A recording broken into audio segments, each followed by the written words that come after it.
Hey, everybody.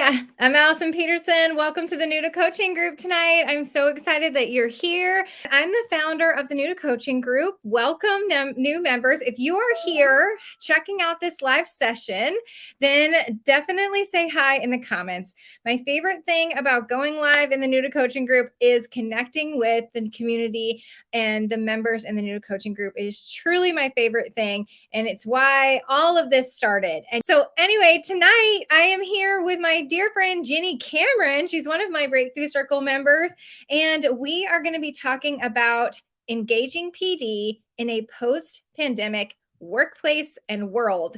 And I am so excited about this conversation. Actually, Jenny and I have been talking about this for months. And when Jenny gets on, we'll remember. But anyway, we've been talking about this idea of how to engage our teachers in PD and thinking about the adult learner and all of the pieces that are wrapped up in that. And so tonight, Jenny's going to come on and share some of that with you. And I am so glad that you are here. So let me bring on Jenny Cameron, and she will introduce herself. Oh, hey, Jenny. How are you? I'm great. Hey, thank you so much for having me. This has been awesome. And Yes. if you join in the group, I would say, Allison, you were such a huge influence to me when I started coaching and when I found your group, and everybody in the group is so fantastic. Anytime I post, I get tons of feedback. People are really willing to help out. So just getting a chance to be on the live with you is really a blessing. Thanks so much for having me. Oh, I yes, really absolutely. It's been a joy meeting you as well. I know that the first time we met, when you joined the Breakthrough Circle, which is my group coaching program, when you joined, I remember you telling me about this great idea and content around adult learning. And I was like dove in because I think like generational, like understanding generations and the different types of teachers that we have in front of us is just such a part of like what I have found is like, oh, I've got to figure this out. Like to figure out coaching, you've got to figure out the adults that you work with. So introduce yourself a little bit more. Tell us about how you've been coaching and like where some of this content came from for you, this adult learning deep dive that you went on. Okay. Well, my name is Dr. Jenny Cameron, and I'm an instructional coach. And I really was in the classroom for 13 years as a ELA teacher in middle school. Before that, I worked in video production as a teacher. And then before that, I used to work as a associate producer on the Home Network channel out here, QVC. You might have heard of it. Oh, cool. I kind of stumbled into teaching. My husband is an English teacher. He teaches British Lit. And when we met, he was like, you can't work the night shift on live television anymore. You should become a teacher. So kind of been on that journey and loved being a language arts teacher. And I'm just one of those people. I like going to school as much as I like being a teacher in school. So I went and got my doctorate in educational leadership. And then when I became an instructional coach, it was during the pandemic, and I had already been doing a lot of things with Zoom and live courses. So when the pandemic hit, I was kind of in my groove, and I really enjoyed it, and it gave me an opportunity to shine a little bit. And I was really fortunate there was a position open in my district for an instructional coach, and we're really blessed. And I think Karen, one of our other instructional coaches, is on here watching. Thanks, Karen, for the support, girl. We have a team of instructional coaches, and so it's great. We get to work with. I get the blessed scenario to get to work with other coaches, and I know not everyone is in that same situation. Like some people might be the only coach in their district, or the only coach in their area or content area in their district. So I was really blessed that way. And but I came in during a hard time. So definitely comment if in the comments here if you also came in as a coach during the pandemic, because Yes. it was an awesome yet difficult time to become a coach, because I think we were all on learning digital tools and helping people in the classroom and helping with Zoom, and so we were really focused in on that.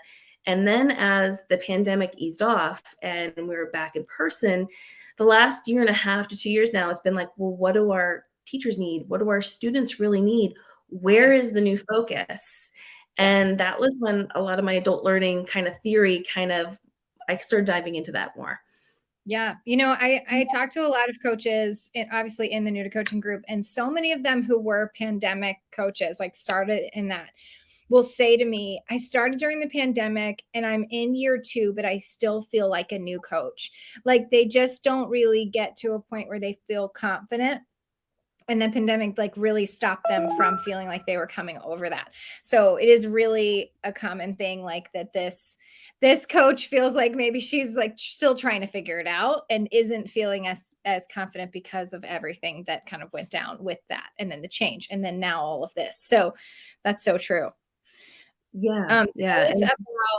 Tell us about some of the ways that you have like used some of this in your PDs. So like how did it kind of get over to the idea of like designing PD? Oh, absolutely. Yeah. Do you want to, I think I have some few slides in here. Do we want to look at a couple of Yes. those? Yes. Okay. Awesome. So Wait, this was this one? me. Yeah. See, this was me as a new coach, right? I was like totally like, I felt like I was throwing spaghetti against the wall. I was just seeing what would stick, and then I would kind of go down a rabbit hole with that, and I would be like, oh, maybe I didn't plan that correctly, or maybe something else would come up, and I would go in that direction. So when I was a new coach, I really was just kind of seeing what was going to stick, and I realized I needed more of a formula or a theory behind that, and I kind of, let's see if I can get my slide to move here for you. I realized I needed to understand my audience better, that I was a teacher coming out of the classroom, and I was trying to use a lot of teacher strategies on the adults in my cohort. And I quickly realized that I didn't really understand my audience exactly what they needed. And one of the things that was a big aha moment for me was that I realized that adults really do learn differently than children, right? Or even young adults who are in school. Because when we go to school, when anybody at any age is going to school for like a year, right, in our K to 12 scenario, you know that your goal is at the end of the year to graduate to the next grade level, right, or to graduate school. And you're in class with like students who are around the same age as you would have similar background knowledge, right? And so if you go to school that day and you learn something, you might not know exactly where it fits, but at the end you're going to have like, you're going to be getting on to the next grade level. It's going to make sense at some part, right? So they go in with this belief of this is going to fit. What I'm learning today is going to fit in the long run of what I'm learning. But when we're learning with adults, that's kind of different, right? Because we are all different ages, right? We have all different skill sets. We Right. all have different agendas about what we want to try to meet in our learning, So when I Yeah. realized that, it was like, well, this is kind of like a different way of thinking, that not all these people are coming to necessarily get the same thing out of professional development, and they come with different background knowledge to that. Yeah. And there's usually a big gap too. Like professional development happens like maybe once a month. Like maybe if you're doing PLCs weekly, like maybe if you count that, but like real PD, so it's not like every day, like when you're working with kids. And so your impact feels like very spread out. And even their like retention between PD to PD, you're like, you don't remember what we did last time? It's been 2 months. Yeah, and knowing that everybody's got their own life and their own baggage and things going on, and that you might not always reach everyone. That was something I had to learn as a new coach. When you're in a classroom of 30 children, the idea of reaching everyone is different than when you're with very busy adults who are all at different levels, and reaching everyone, you might not touch everyone every time, but that's okay, right? I learned that that's okay, that you have to meet people when they're ready to learn. So I actually was looking for kind of like what kind of a theory I could use for adult learning. And I came across Malcolm Knowles' adult learning theory. And he's a theorist from he published in the 60s and the 70s and 80s. And he was a really big component of the YMCA and adult programs for the YMCA. And he had 5 targeted adult learning points, he said. And when I read these, they like really resonated with me. And now I really kind of measure everything I do for professional development against these targeted learning goals. And I think I have them up here on the screen, but it's to, having a clear purpose. Like as a new coach, sometimes I'd be told like, oh, we need the staff to know about this. And I'd get there and I get a lot of whys. And I was like, that's a good question.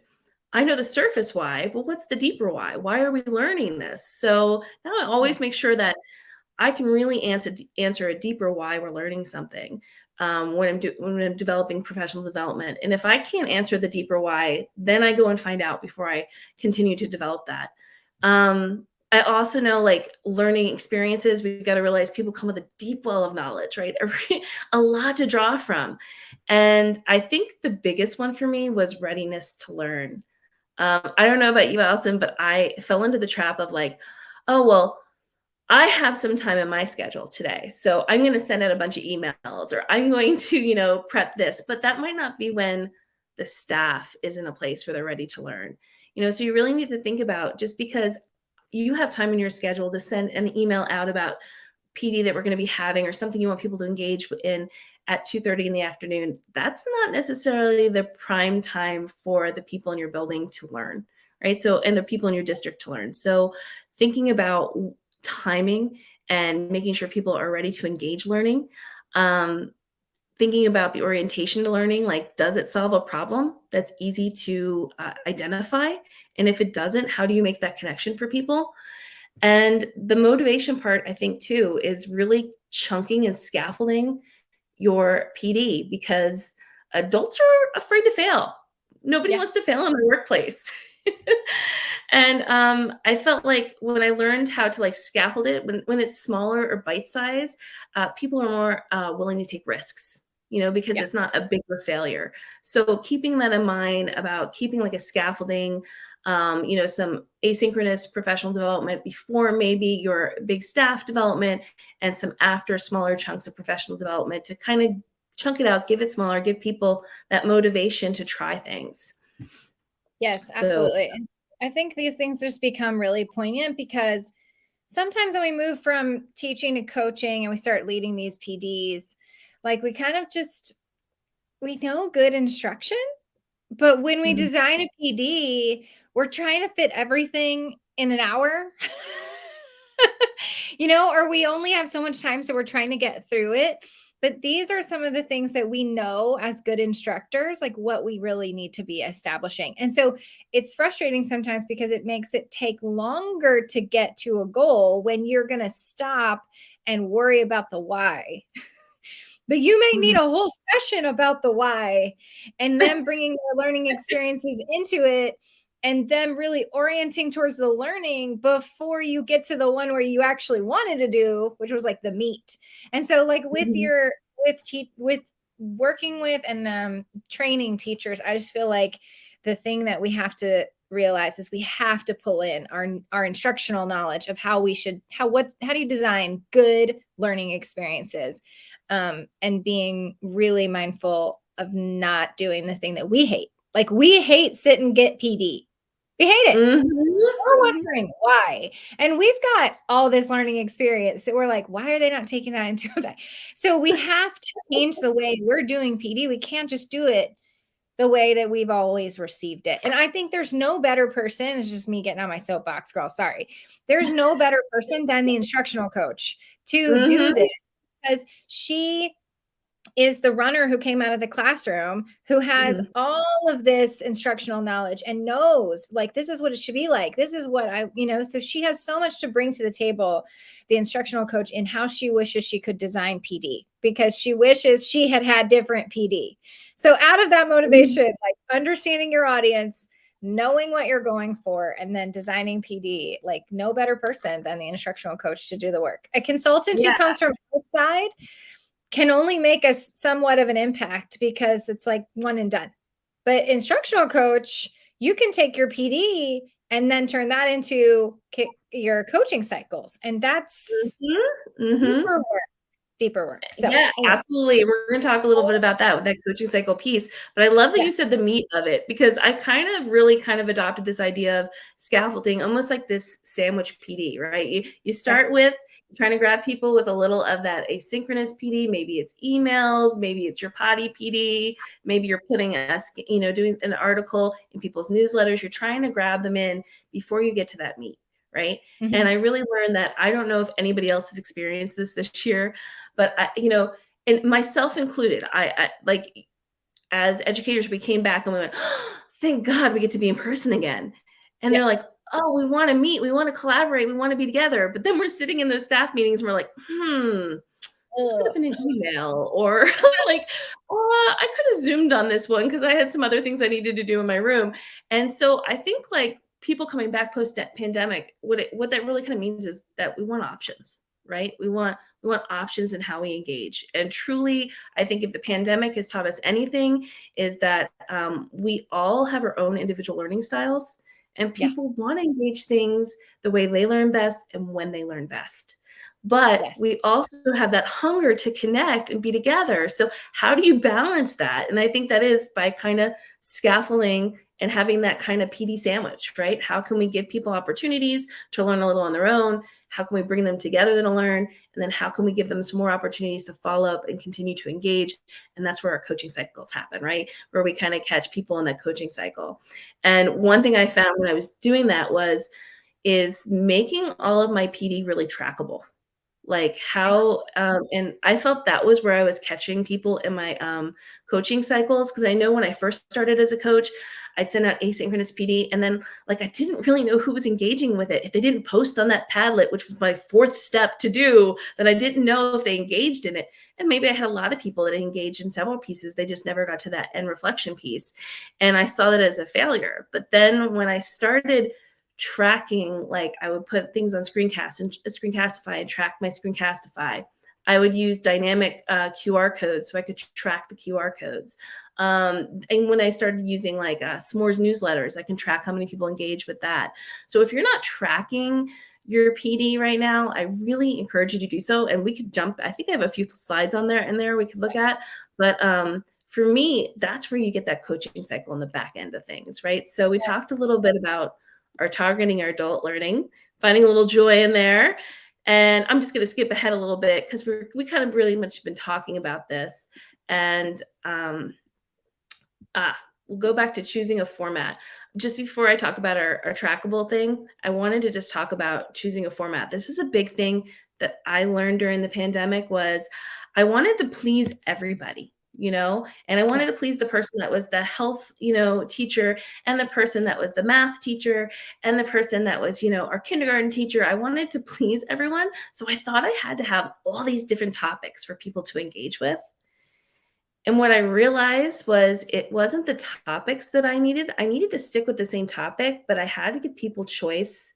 And this is when we get back to talking about that, like people having opportunity to choose when they learn. I had to give them choice in how they were engaging in the same material. So I kind of flipped my job around. Like if I was, say the topic was building better relationships, that would be the same for everyone. But then where I would change things around was I learned how people want to learn deeply when they understand something. I'm sorry, I'm cutting through a few of my slides here. So I really kind of learned a little bit about their multimodality of learning. So this is when I talk about trackable. These were the things I started creating trackable links for. I started thinking like, okay, if I'm going to have some asynchronous PD before and after my meet of my in-person PD, how can I track that? And how can I give people choices in which to track? So I thought about like, what were some visual things that I could do? I could give articles, I could give videos, infographics. We could also include podcasts. And what I would do is I'd make it all on the same topic, but give people a couple of different choices and how they engage that same topic. And that I found was really successful because then people got a choice. And I think we all know when you give any learner a choice, there's the ability to buy in, because then you take away the I don't want to do it to, ooh, which way am I going to do this? So it gives people that ownership. And this was just an example of something. And I think I posted this in your group, and it was really cool to get a lot of good feedback and stuff. But I've really been thinking of that multimodality, that we've all kind of come out of the post-pandemic scenario of learning has been like this modality, because so like you might have before the pandemic said, oh, I'm a visual learner. I watch videos or I listen to podcasts. But then the pandemic happened and there became so many different ways to engage and learn material, just so many different ways out there that I think people that started to blend together, like maybe you're listening to more, maybe you can engage with different things, and you're kind of maybe redefining yourself as a learner. So to give people different opportunities to learn is a great way to bring everyone in. So this one I did was on relationships. I had an article, a podcast, and a video, all on the basic same topics, and people engage which one worked for them best. Yeah. And so how did you track that? Like through the QR code?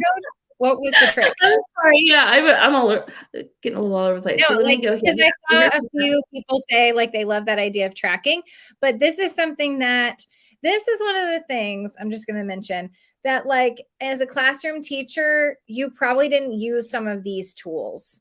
Like, they're no. really but they're really out there, and you can track people's clicks on emails, and so it's Mhm. possible to really get an idea of where people are engaging when you're using some of these more, asynchronous tools.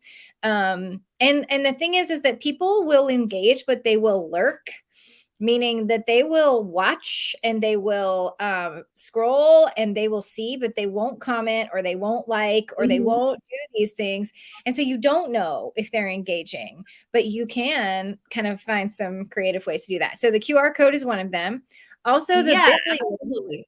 are you going to share like that, like shortened Yeah, links? I'll share. Can I share a couple of them with you? And I'm sorry, I'm just so I excited to love be this here. because I'm this is probably bring something back, that new girl, bring coaches me back if I don't get know. off track. But so that was a big thing for me when I realized I needed to track people. Cause like what you said, like when I first started as a new coach, I would think something was a failure if not everyone engaged with it. Not everyone told me, like, hey, I read that article. Like I was like, oh my gosh, nobody did.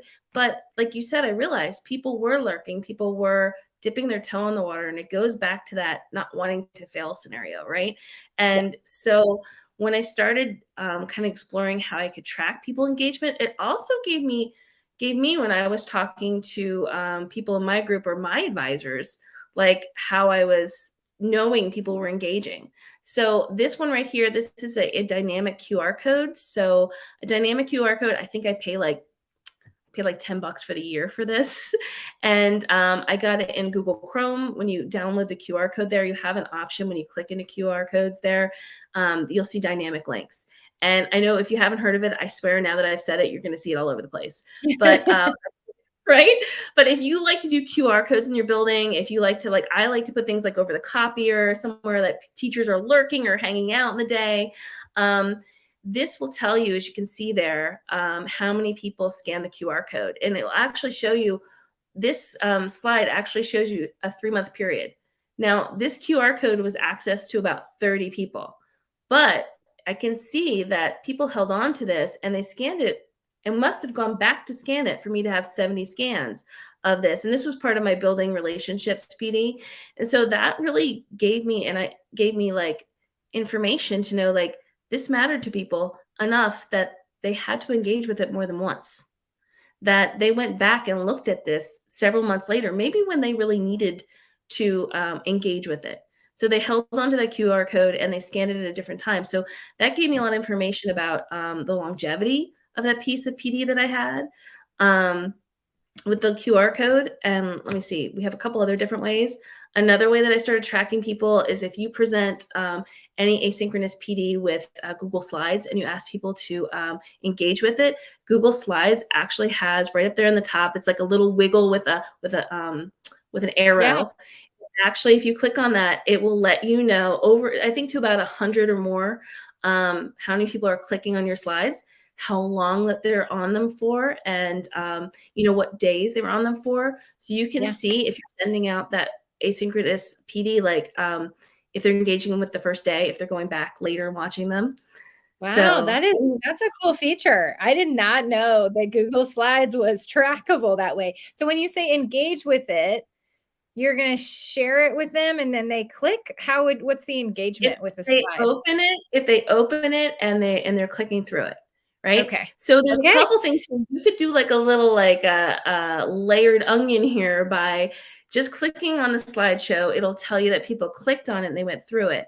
But you can also embed those QR codes, or we're going to talk about Bitly links that you can track in there Yeah. too, and you can actually see what links they're clicking on as well through that. So you can kind of Yeah. get some double things there too. So you can track your slides. This is also great too if you do a presentation and people ask you to send your slide deck out to see if Yeah. they're really engaging with it afterwards. Or if you Yeah. have somebody who missed your PD and you want to send them the slide deck, this is like a way to see if they actually engaged with it. I like it. So Just want to pause and another answer way, this question. yeah. A lot of people are asking, like, can we get a copy of this? And will this be available on replay? So, absolutely, Ginny will be dropping all of her resources for you in the New to Coaching group later today or tomorrow. Just you'll find them. And then when I send out my email at the end of the week with a replay, I'll link some of those things for you. So just know if you want these resources and you want to see them more closely or whatever, she'll be tracking you when you go. Yeah, absolutely. I'd be happy to share. And, it's so nice to be in this group and talking because, sometimes we have these big ideas and we're not really sure exactly what people are interested in. So I love that you guys are loving this. Yeah, And okay, I will this one definitely share. said this person said we do not have that option to see who has accessed Google Slideshow anymore with a recent update to Google Slides. So I wonder if that's I wonder if that's also under your district. I'm just curious because sometimes district level things can like turn off features.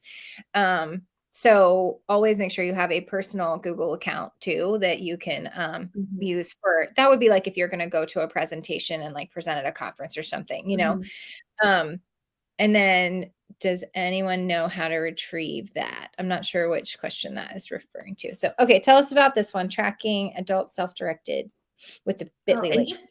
just a comment about the Google Slides. I will definitely look into that because I didn't know about that. But I find sometimes too, like if you just reach out to my tech director, sometimes they turn things off on their end because they don't know that you're using it that way. And sometimes it's a simple conversation to like, hey, this is how I'm using this to support that people are engaging with my PD. And it's just a simple conversation. So that might be the case that it might be shut off somewhere at the district level. And that could just be like, a friendly conversation. But so another thing is Bitly links. So you can actually track your Bitly links as well. So if you're using Bitly links, maybe or to just kind of shorten that link to make it easier for people to digest, if you click through to that, you can see here, I kind of have some arrows there to the side there, but you can see on the side, you can go and see how many people are engaging with your Bitly link as well. Now, Bitly links, there may be a little charge after one or two free ones because, I use it free. I use it free and I have like hundreds of links. So anyway, I think you can get pretty far for free on Bitly. Yeah, I would agree. So Bitly links are definitely one that I have used in the past. And let's see, Screencastify. So I love Screencastify. I used it a lot during the pandemic, but I would always like download and maybe upload it to my YouTube channel, which is also a way to track because, if you upload it, we have like an instructional coach YouTube channel and I have a private one as well. And when I would upload it there, there's definitely a way to track. And if you have, and you could actually go in and click and see how long people are engaging with it. So that is really useful because you can see how long people are engaging with it. Screencastify created a similar feature about a year ago, and you can't see how long I believe that they're watching it for, but I can create a link. So instead of downloading it now and sending it somewhere else, I often just create the link. And when I open up that video, I can, as the owner of the video, I can see right away how many people engaged with it.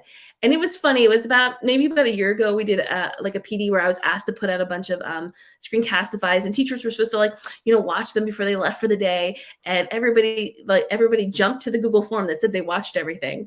And I went back and I looked at the videos. I'm like, really? It was only 12 people that watched that. But that just let me know, hey, that wasn't engaging for them. That wasn't the way they wanted to learn. And I didn't do that again.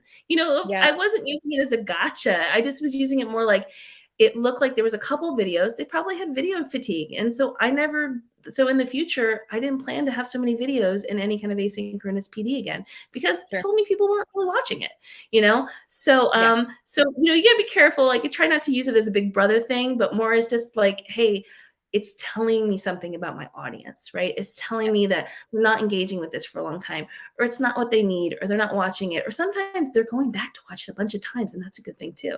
And it is. And I really believe that PD, as you have said, I love the sandwich idea that you talked about, but I mean, PD is the funnel into coaching. So, on some of those tracking tools, you can't tell who clicked it, but you can tell somebody clicked it.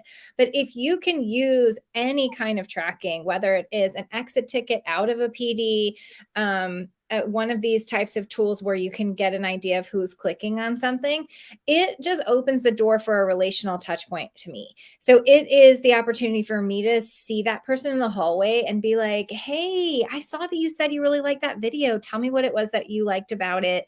Was it helping you with this thing?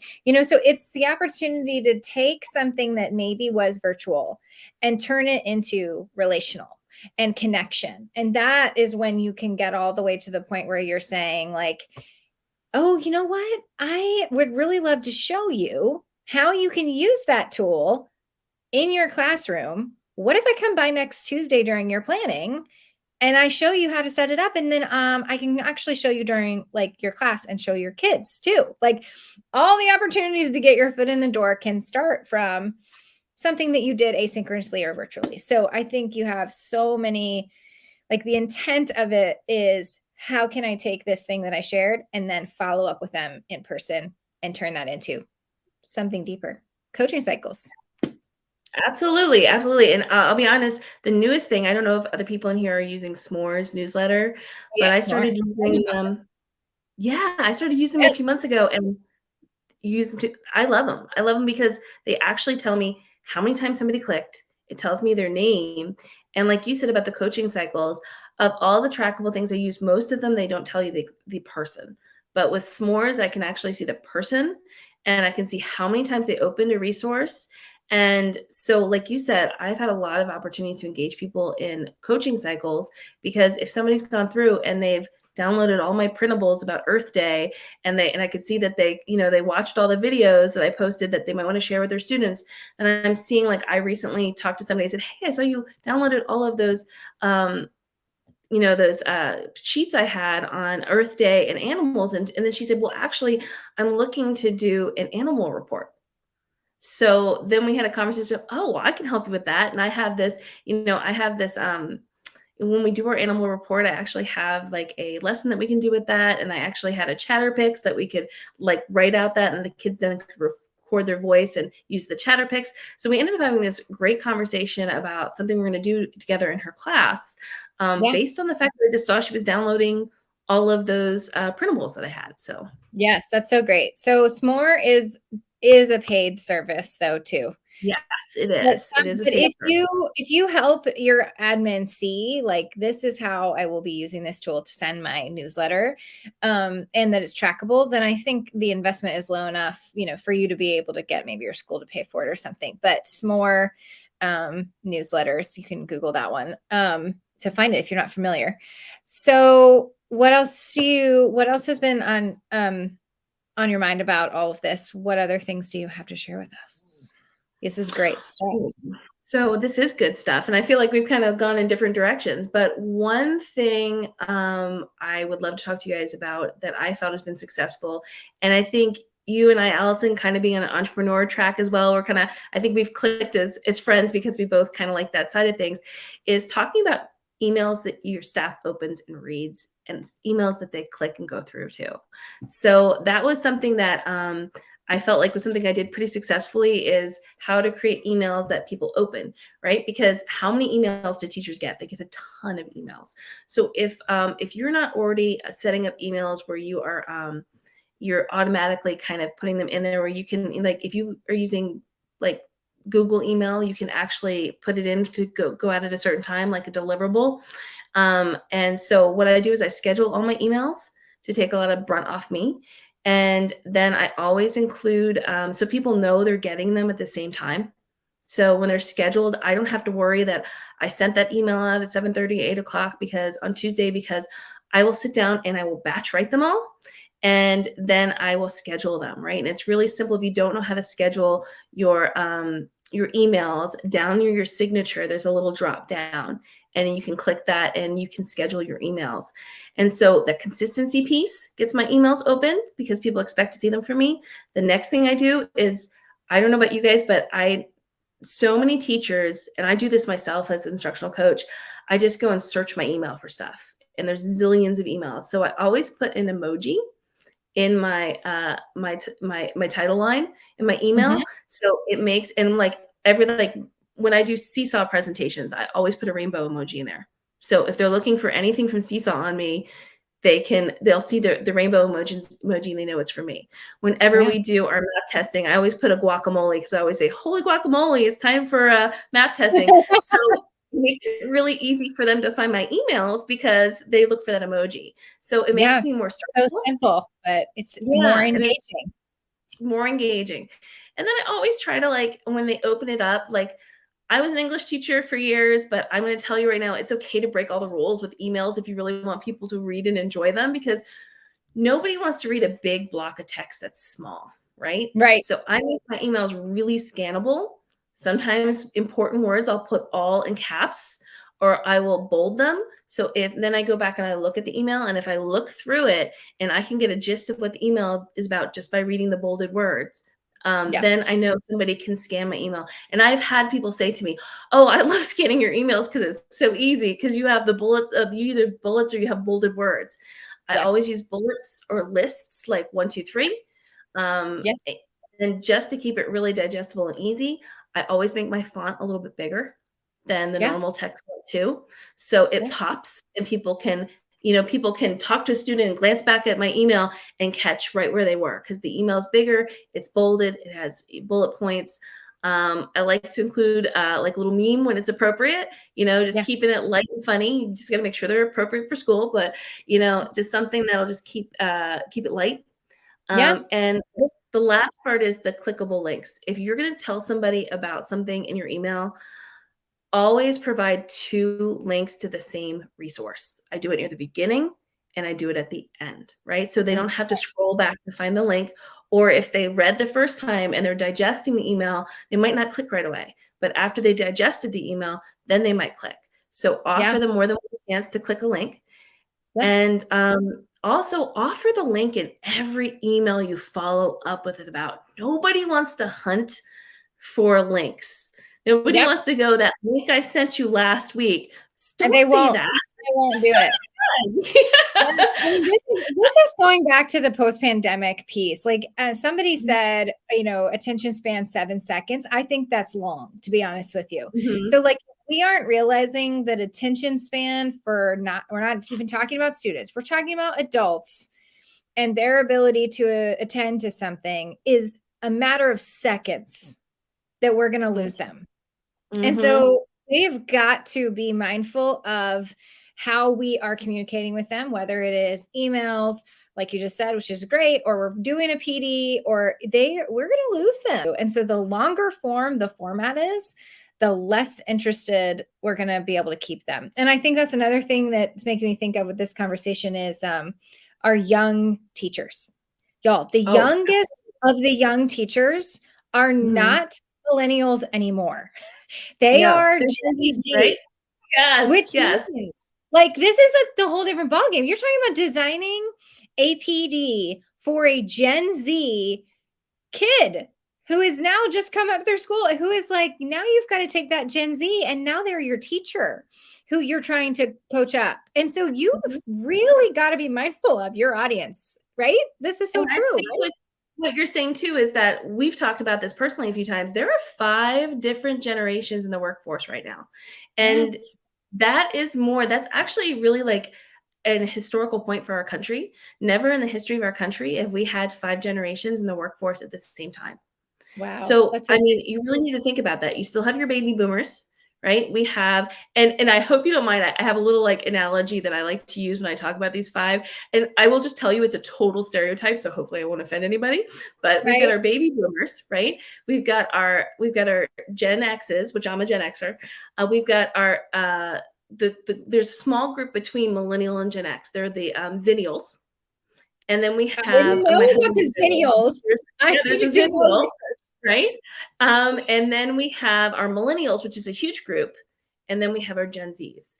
And Yeah. here's kind of my analogy of what a PD, what a faculty meeting is like with these 5 people, these 5 groups when you're rolling out a new initiative. Yeah. So rolling out a new initiatives, hey, we're going to be doing this as a district or a school, and our baby boomers right away, because it's their nature. Is this in our contract? Like, how is this going to apply to my life? Because I've been doing this for 30 years. How is this going to make it better or change? I have an opinion, you know? Yes. And they And also write you off. They're like, we did that new thing 2 years ago, and so that's not gonna stick. I've been here longer than you. I can wait And that out they've if I said don't want it to do it. Yeah. bluntly to me. They're like, Yeah. "That's good. New things are good. They'll be gone in 2 years." And I'm like, "Uh-huh. Yeah. This one's really good, I promise. I'm gonna go cry now." So you gotta realize that's where those folks are coming from. You know, they've been there, I and know. it's easy to get offended, and I've been there too, but you gotta realize, like, those people, they're coming from, they've been there a long time, and like you said, they said, "Well, that'll come and go too. I need to know this thing is gonna last before I engage." You've got Michelle your really Gen Zs. We've got our Gen Xers. I'm a Gen Xer, and I will tell you, the Gen Xers were MTV kids, TV babysitter kids. Yep. We are latchkey kids. We are microwave dinners. So you know who we are? We're the people that after the PD, we go back to our room for another 2 hours with our head down to work on that thing we're supposed to do. They're just like Well, workhorses, right? and they're very attentive to authenticity. If Mhm. anything feels inauthentic to them, they are writing this off quick. Just it's a real important piece. Authenticity is like Mhm. core for those And Gen Xers. yeah, and they will keep their head down, and they don't want to hear from you until like they need to. Like they don't want to be checked up on, Gen Xers. You know, if you're checking up on them too much, they're thinking, "What did I do wrong?" You know. Right? And then we've got our Zennials that are in between, and they really are in between.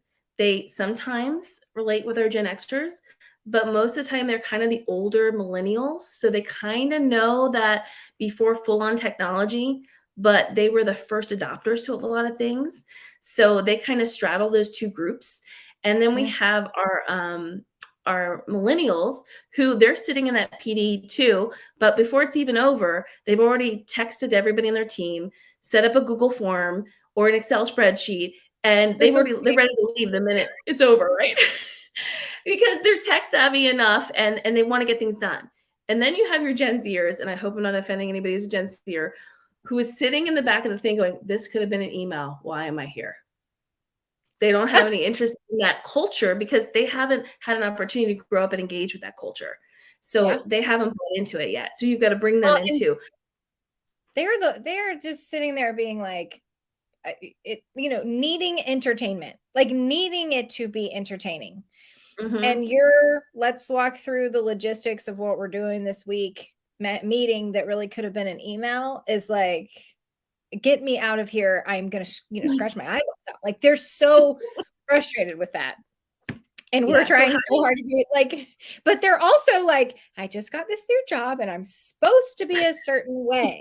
And I really feel for that Gen Zer Mhm. because like they're supposed to be a certain way. And the baby boomers are telling them how they're supposed to be, but like that ain't real world anymore. We are now Mhm. post-pandemic.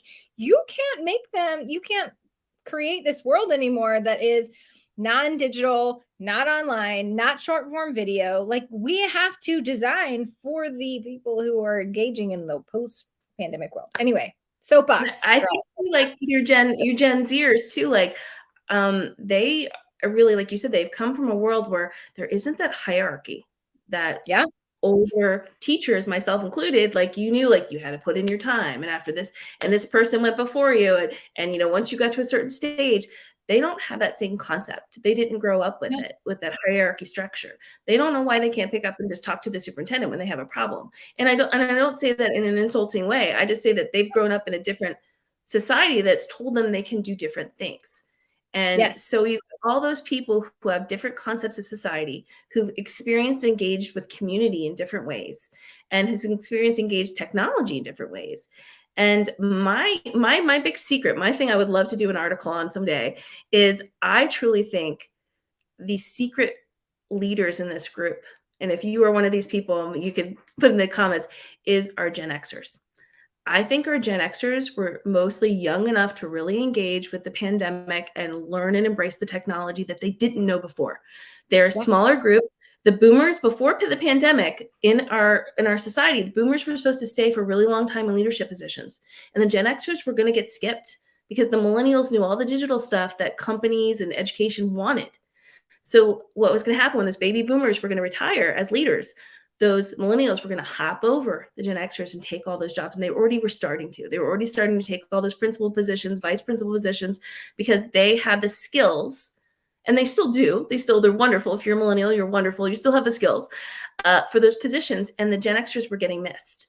Now the Gen Xers were forced to learn all of that technology during the pandemic, but they also have all of the seasoned experience.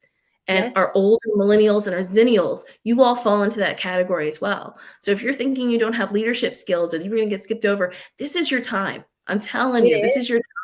Step up, because as our baby boomers are starting to retire, I think the positive thing about the pandemic, it's even that playing field on leadership opportunities. There's a lot of people that never saw themselves as leaders because they thought they were going to get skipped over, and now's your time. So if you're thinking about going for those positions, please do. You know, we need you. We really do. Well, and I would love to hear like which generation you feel like you fall in. I'm just super curious. But what I'm thinking, Jenny, as you're talking about this, is so many new coaches that I talk to are coming out of the classroom with, some are coming out with a lower amount of years in the classroom. Like I came out really early. Like I came out at 8 years. That's like nothing compared to these women who are coming out at 23, 25 years in the classroom. And so I'm thinking that some of these new coaches who are out there in our audience are those Gen Xers who are coming through the work that they've done in the classroom, and they're ready to do the next thing and ready to step into this thing. But kind of like you said, like before, maybe they weren't thinking it was their spot, but now they're ready to do it. And so I feel like I see a lot of that. Some of that generation really stepping into coaching, actually. Yeah. I mean, I'll be honest, like I'm a Gen Xer and that happened to me. And I joined your group. I was looking for leadership, people to show me leadership. And so I joined your group, and that's where I'm finding it. I mean, just talking here, I'm getting inspired. I'm seeing all these people. That's so awesome, right? Yes. So if you're a Gen Xer and you're in this group, like, please be empowered. We really need you. We need your expertise and your knowledge and your seasoned experience. And so do our Gen Zs. They need you too. Like we need to figure out how to help them together. Well, and I truly believe like this is getting deep. I love this conversation, but we are only took us a half an hour to get into it, right? I know, but here's the thing, like I'm thinking about this is your millennials aren't quite ready to be mentors yet. Like some of them are still trying to figure out their own way. But Gen Xers are ready to mentor. They've been through more, they have more to share. They're okay with taking those Gen Zers under the wing. So as you go into this process and think about who you start coaching and who you start mentoring, your Gen Zers are really in need of you. Really. I just truly believe that, And it's funny, my husband's 3 years younger than me, and I call him a zennial, because he's in between. And he was like, well, how do you know if you're a zennial? And I was like, well, if you can watch Stranger Things and still feel nostalgic, you're a zennial. Because the Gen Xers, they're nostalgic. The Gen Xers who watches stuff like Stranger Things and you're nostalgic. You're going, I remember that t-shirt. I remember having that snack. But I was like, if you can still feel that way, you're probably in that category. But I think thinking about, as we think about this whole idea of PD in a post-pandemic world, what are some ways that we can just kind of recap all these things we just talked about? But generational understanding the generations in the room and how to design something that could work for all of these people in the room. I think that can feel overwhelming. I have a heart for the different people in the room. I often struggle with designing because I'm like, oh, but this person needs this. And this person over here, they need something different. So I've got to figure out how to I struggle. And sometimes I'm like, let's say I'm doing a PD that's really specific, like something about reading instruction, but they're saying let the specials teachers come. And I'm like, I can't design a PD that has the specials teachers if we're focused on reading. That doesn't work. So, thinking about your people and who's in the room and being really mindful of them and then designing mindful work for them to do. And I think going back to what you said before, Jenny, we want to be together and we want to collaborate. And I think using this intentionally, pairing them, or at least trying to get them to stand up and talk to each other so that they can, all the different experience in the room can really pour into the collaborative work. So pay attention to the generations. Think about creating collaboration opportunities. The sandwich Yeah, that about inclusiveness on both sides, above and beyond, below, excuse me, the meat, because that's your trackable stuff, right? And I think the reason I started doing, like, I've done this, what we're talking about, I've talked about this subject a lot the past year at different conferences. And the reason I kind of dove into this was kind of like what we're just talking about. I was trying to figure out how to serve all these people. yeah. And so having that general, like, adult learning theory, like understanding that adults need a different thing for learning, and like you said, creating different formats in which people engage.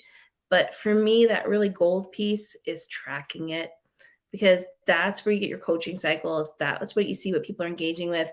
And especially if you can get a trackable thing that actually tells you who is the person engaging with it, because you can see if it's a pattern generational. And if you're That's hitting something that's hitting multi-generations, then you got a sweet spot. So if there's yeah. something you're putting out there that you're getting your boomer and you're getting your Gen Z or both engaging with it, then you're on to something, you know? Yeah. So I mean, that's why you've really got to think about that trackable piece, you know? Yes. And I think it all goes back to, if you want to work with a teacher on a deeper level, and you want to help actually and change her instructional practice, you want to get to the point where you're doing that. PD is helpful. It's a great introduction point, but it's not going to change practice the way we hope it will. That's why you have a job, instructional coach, because PD alone is not enough. And the research says it. So, so that's what Jim Knight led. All of his work led from PD is not enough. So the truth is that we have to realize that there's a bigger end goal. We want to help teachers change their instructional practice. So designing and engaging PD is just an entry point to. It's like a gateway, right? It's a gateway into the deeper work. And the deeper work comes from the relationship building of the connecting after the PD, and the giving them options to dive deeper and then following up. And that leads to, I can't wait to try this with you and your students in your classroom. Do you want to do it next week? And the excitement around that. So just know, as you do the work of designing PD, know your purpose. Your purpose is to build relationship, expose them to something new and exciting that then is going to get your foot in the door through that relational touch point to say, let me help you with that. And that's where coaching can happen. And that's where practice can truly change. So I think sometimes we get frustrated when PD doesn't magically make everyone change. No, coaching and a lot of takes that, Yeah. And I think, you said something that really made me think about some of the reasons why I started doing the trackable piece and the following up with the PDs, because we came off the pandemic, and not everybody at the end of the PD, like we said, all these different generations, especially our Gen Zs who are still figuring out how to collaborate because they haven't been in a community before this. They're new to, this type of thing.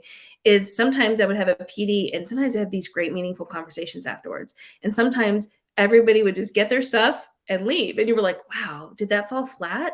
But then when I had other ways to follow up, except just me reaching out, I was able to say, oh, actually, people like that. But it was, but maybe they weren't sure how to engage with me or each other. So how do I work on that piece?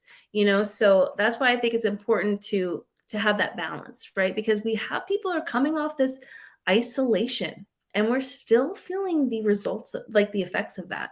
We're still feeling that, people don't engage the way that they used to. We're coming back to it, but it's different, We can keep chatting, but if you are out there in the comments, thank you so much for hanging out with us tonight. We just love it. Thank you so much. We're not going to go yet. We just want to know what has been most useful for you tonight. So drop that in the comments for us while we continue to chat through this really fun topic. So what has been most useful for you tonight as you've been thinking about your teachers and designing PD? We have a couple of comments here. This is very helpful. We have a major PD day in July that is optional for teachers, and I want to present something engaging and highly useful. Help, Nancy! We're the girls for you. We'll help you. But I think, I wonder how that is. That going to be like all day, like, different structures, different things. But the more you can facilitate instead of present, and just facilitate them thinking about something, facilitate discussions, allow them to collaborate and talk. They should be doing way more talking than you're doing, just like you do with your own classroom and your students. So again, using those things that you know about good instruction and applying them to designing your PD for sure. So if you have thoughts on that, Jenny, I don't, we got to know more details about how she's doing that, but that sounds awesome. Yeah. I would say, going back to that, don't be afraid to continue to reach out to people, because July PD, that's optional. Like, you might not get as many people as you hope, but that's okay, right? You just need to realize that it's a slow burn, and just, love on the people that you have too, Yes. And those who show up for July PD, optional, are your runners. And they're the ones that you're going to have an opportunity to work really closely with in the school year. So like, you may only have a few show up, but they're like your gold. They're the ones that you are going to want to pour into. So realize the amount of people that show up is not as important as who shows up, and building relationships with those teachers is going to be a huge win for you. So, so let's see what else we got here. Tracking points, mind blown. Look at that, Jenny. Thank you for blowing minds tonight. The ease of important in tracking really has come over well. Consider an audience, what type of learner they are, knowing, understanding your audience, different trackables, check-in, email tips, the reminder about how many generations are in the room. I don't give that enough attention. Love that, Michelle. The need to follow up after PD has been given, multiple ways to deliver information. Look, all this hits well. I can't see your name, but I'm so glad you were here tonight. And one topic with various ways to share info. You've got to share this in the group. I know you said you've shared it before, but we'll just, again, bring it back to the top of the feed for them. Yeah. It's really put together a Padlet. Maybe we could put together a Padlet of some of your resources, just so it's all in one place. Because absolutely. we get a lot that you've shared tonight. So Sarah said she joined late, but she loved the point about reaching all types of learners with the multimodal. That's a hard one to say. Sarah, so great to see you.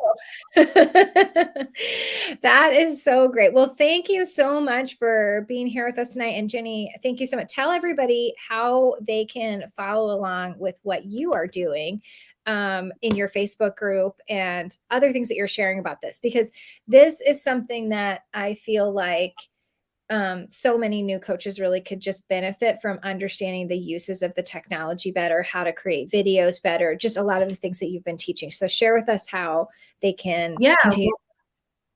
Probably like the best way to reach out to me, and I would love it if you would go over to Tech to Connect for instructional coaches. It's Facebook group. Actually just kind of rebranded it, so I'm just kind of bringing it back to life a little bit. But it's Tech to Connect for instructional coaches. And I also have a little QR code that has a little downloadable that you can use to use the 5 targeted adult learning pieces. And it'll actually put you on my email list. And I have I have some emails that'll go out that'll talk through some of the stuff that we talked about tonight. So if you'd like to engage with that too, I think I have it on the slide, Allison, if it's okay. If we let me get that up there. And you can scan the QR code and let's see. Sorry. There it is. Sorry, I got the wrong one. All right, let me hide this banner. Wait, hold on a second. I'm going to go to the one at the very beginning, because I think that one's got both my Facebook group and the, actually, you know what? Does it have it both? All right, sorry. That's fine. We kind of jumped all over the place tonight. So this is my Tech to Connect is my Facebook group. Love it, love it, love it if you join me there. And I will be happy to answer any questions you have or share whatever you would like from today's presentation. And then if you scan the QR code here, it will send you to just a little drop your email. I won't spam you with a bunch of stuff, but you'll be able to download a little workbook on how to use the 5 adult learning strategies to plan a PD. So yes, I love that. Okay, yeah. So definitely follow along with what Jenny's doing. She's sharing a lot more content about this in her space. And when we've been talking about this for a while, so it's so exciting Yes. to just continue the conversation. I'm like, generational differences. Let's talk about that. I've been wanting to I'm talk glad you about brought this. that up because you and I have talked about that so many times. And that is something I have been struggling with finding where it fits. Like it's something I've been wanting to share for a long Yeah. time. And Yeah. you brought it's such a great segue into how it fits. And so that was really great that you brought that up tonight because it's a lot of fun to talk about. Yes, and totally make sure that you drop that QR code in the group. I'm going to share this book. Actually, I'll put this in the group as well. But this is Tim Elmore's new book called A New Kind of Diversity. And it's about making the different generations on your team a competitive advantage. So it's talking about those different types of generations. And it's Tim Elmore's recent release. Now, it is on my to be read list, but I also have a fabulous podcast that he did with Andy Stanley, actually several years ago, that gave me so much insight. Good. Yes, I did. I mean, gave me so much insight into the generational piece. And you actually added a whole new layer tonight with the Zennials. I'm going to have to research that. Yeah. Well, there's been all these predictions about generations because like I've had my doctorate about 7 years now. And I wanted to do my dissertation on generations in the educational workforce. And there wasn't actually enough things written at the time for me to have that topic. If you were getting your doctorate, you have to go in front of a committee and get them to agree on a topic. And there wasn't enough in the educational field. But it was funny that in the corporate world, that has been a big thing for a long time to get the millennials was back when the millennials started the workforce, how to get the millennials to work well with the baby boomers and the Gen Xers. And corporate businesses spent a lot of money doing that. And now I feel like it's kind of coming to a head for us as educators because we have another generation in there. And the pandemic skewed all of that research. So I'm kind of glad I didn't do it as dissertation because the pandemic just skewed all that research they had about these generations and how they were going to fall as leaders in our country. And I don't know about if you're a Gen Xer like me, they were predicting we'd never make more money than our parents. We'd never live a better lifestyle than the lifestyle we grew up with. There was a lot of bleak stuff about us in there. And the pandemic, a good millennials get a bad rap too. Millennials definitely got a bad rap, and they're changing drastically how we view millennials too, and all the fantastic things they bring, and I'm sure we're going to see all those Gen Xer, those Gen Zs, all their good stuff. Right now, we're all trying to figure out how to help them, and but they've got a lot of good things. I'm sure they're going to be sharing with us too. They have plenty to teach us. We just don't know their world very well. That's really the truth. Is we were not raised in the world they were raised in, and so we just can't even process that. Yeah. All right, Jenny, so much great stuff. I'll have to have you back for another session sometime soon, but just share all of your stuff in the New to Coaching group. Everyone cannot wait. Like, this is a great comment here. She said, that the tips and tracking were so helpful and hadn't thought about the generations before. A great investment in the last hour. So I know that everyone is just dying to dive into this a little bit more. So we will share our resources, but we want to talk about this topic with you. Like, this is like, let me get on my soapbox. So excited about all of this stuff. So thank you for being here with us tonight, and definitely drop us one word that you're leaving with tonight. That's your exit ticket, and we will see you in the New to Coaching group for some further conversation. Okay, y'all have a great night. Thank you. Bye-bye.